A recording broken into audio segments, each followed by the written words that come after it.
أعوذ بالله من الشيطان الرجيم.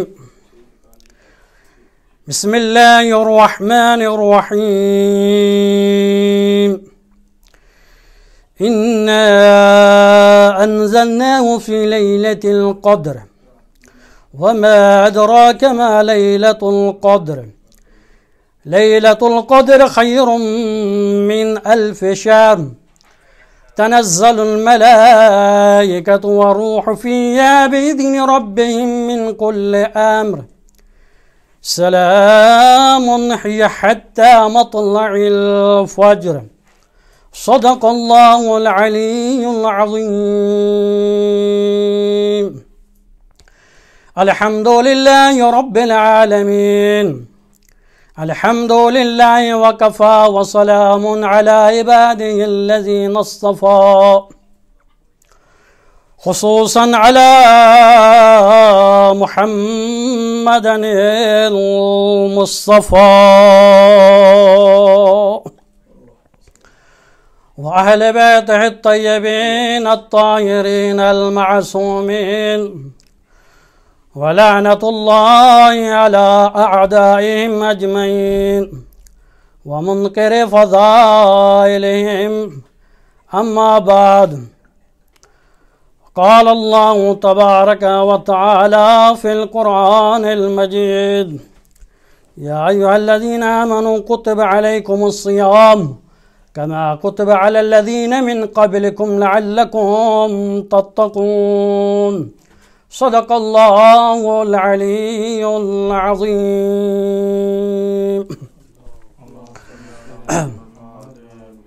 عزیزان گرامی، محترم سامعین حضرات، اپنے بیان کو شروع کرنے سے پہلے خداوند متعال کا لاکھ شکر ادا کرتا ہوں. اس باری تعالیٰ کا بے حد نہایت شکر گزار ہوں جس نے ہم سب کو یہ توفیق دی کہ ہم ان کے مہمان قرار پائے. یہ توفیق ہر کسی کو نہیں ملتی، بلکہ اس توفیق کو حاصل کرنے کے لیے انسان کو تلاش کرنا پڑے گا. رسول اللہ کی ایک حدیث ہے جس حدیث میں اللہ کے رسول ارشاد فرماتے ہیں کہ خداوند متعال انسانوں کو ایک فرصت عطا کرتا ہے. انسانوں کو خدا ایک موقع عطا کرتا ہے جس موقع میں انسان کی زندگی تبدیل ہو جاتی ہے. ان ایام دہرکم نفحات اللہ فتعرضوا لہا. اے انسان، تمہاری زندگی میں ایسا موقع آتا ہے جس میں تمہاری زندگی ہو سکتی ہے. اس موقع کو، اس ٹائم کو ایسے ضائع مت کرنا، بلکہ جتنا ہو سکے اس موقع سے، اس ٹائم سے استفادہ کرو. محترم سامعین، خدا کا شکر ہے کہ یہ موقع خدا نے ہمیں نصیب کیا ہے. عزیزان گرامی و محترم سامعین، جب ہم خلقت انسان کے خلق ہونے کا مقصد کیا ہے؟ خلقت انسان پہ جب ہم نگاہ کریں گے تو خلقت انسان کا ہدف عبادت کے علاوہ انسان کمال تک پہنچے. انسان کمال تک پہنچے. خدا نے قرآن میں فرمایا ہے تعالو، بلندی پہ آئے، یعنی مقاصد عالیہ پہ. یہ نہیں کہا کہ انسان نیچے رہو، نہیں، بلکہ بلندی یعنی کمال تک پہنچو. خداوند متعال نے انبیاءوں کا سلسلہ، یہ جو انبیاء کرام آئے ہیں کس لیے آئے ہیں؟ کتب اسلامی میں آپ دیکھیں، اسلامی کتابوں میں، تاریخی کتابوں میں آپ پڑھیں، انبیاءوں کے آنے کا مقصد کیا تھا؟ انبیاءوں نے جو یہ تعلیم دی، انسان کو آزادی دی، انسانوں کو حکمت سکھایا، عدل و عدالت، یہ کس لیے؟ ان کا مقصد کیا تھا؟ تاکہ انسان ان چیزوں کو سیکھ کر، علم حاصل کر یہ مقدمہ تھا تاکہ انسان کمال تک پہنچائے، انسان کامل بنے. انبیاء اس لیے آئے تھے تاکہ انسان کو کمال تک پہنچائیں. عزیزان گرامی، تو انسان کو خداوند متعال نے کمال تک پہنچانے کے لیے ایک خاص نعمت کا اضافہ کیا ہے، خاص نعمت عطا کی ہے، جس نعمت کی وجہ سے انسان انسانیت کامل تک پہنچ سکتا ہے. وہ نعمت کیا ہے؟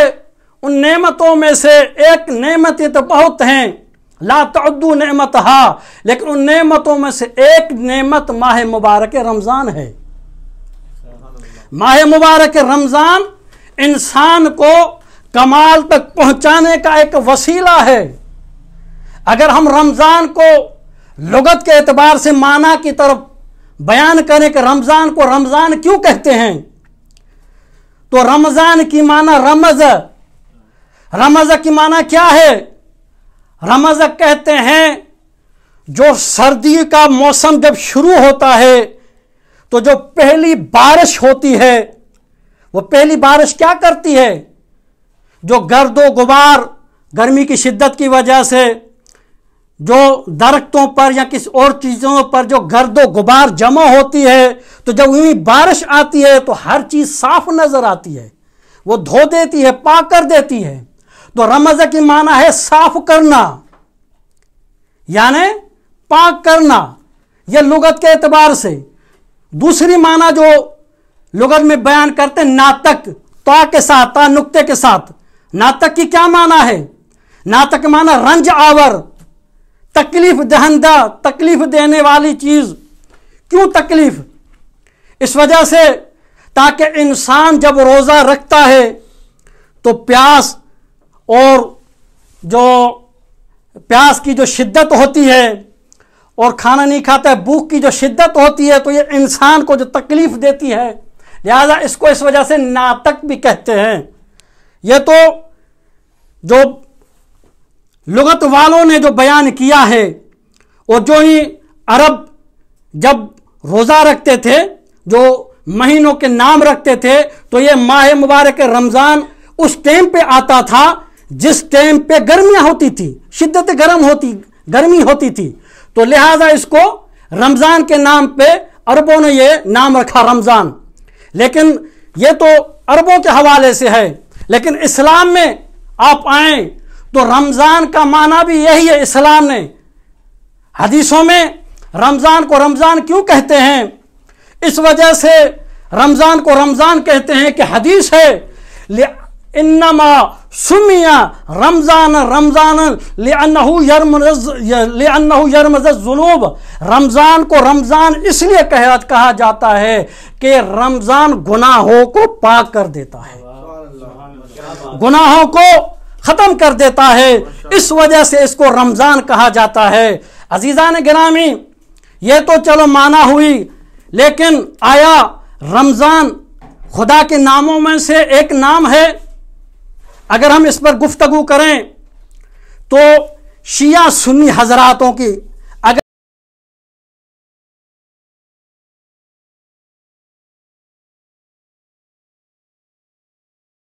ان کو یہ بات بیان کر دیتا ہوں کہ ہماری کچھ روایتیں